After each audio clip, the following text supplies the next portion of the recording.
Hi, my name is Latisha Hayes, and today I want to share a bit about a book, Playful Activities for Reading Readiness, Laying a Foundation for Literacy.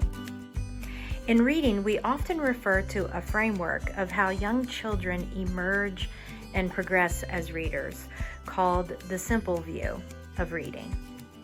The name is deceptive because reading development is far from simple. But what the simple view does is frame reading development as evolving within two broad components. One, language comprehension, or the ways in which we process and think about orally presented information. And two, the structure of words, or how words sound and how they are formed in written language.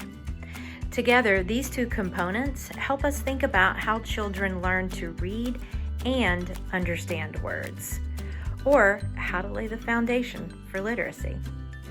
How would this look in an early childhood classroom? Well, first, we won't preference one component of the simple view over the other. It is truly a marriage of both. And second, we will leverage the allure of books, children's natural curiosity, and the power of purposeful play. So we might embark on a study of animals and read books like Coalie's The Lonely Polar Bear. Then we might build listening skills using the popular poem Polar Bear that starts like this: polar bear, reach up high. Polar bear, touch the sky. Then we might extend our learning about animals and read Kate Mesner's Over and Under the Snow. And this time, instead of polar bear, children move their bodies and have fun as they listen to snowy owl, bend down low. Snowy owl, touch your toe. We'll encourage children to talk and think about animals, as we note adaptations Arctic animals have made to help them survive in icy cold places like polar bears. And as children learn more about animals, their categories become more defined, and new categories emerge, like big cats with lynxes from the Arctic and jaguars from the jungle. We'll also have children think about the sounds they hear in words. We might take up another of Kate Mesner's books called Up in the Garden and Down in the Dirt and have children dig for sounds.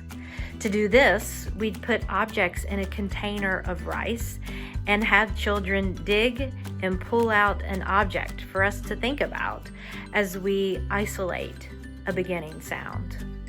We might focus on one target sound with objects like mouse and man, or we might include objects that don't begin with our target sound, like gum and bag. And as children pull out objects, they would sort them into categories of those that begin with, like mouse, and those that don't. Then we'd connect to letters and perhaps play a game like consonant swap. Here, we'd provide an easy ending like at, and we would swap the beginning consonant to make words. So, for example, we would show the letter M, so we could join M and at to make mat, and swap the M for S to make sat. Check out the book, Playful Activities for Reading Readiness, to learn about play-based activities that lay a foundation for literacy. After all, learning can and should be fun.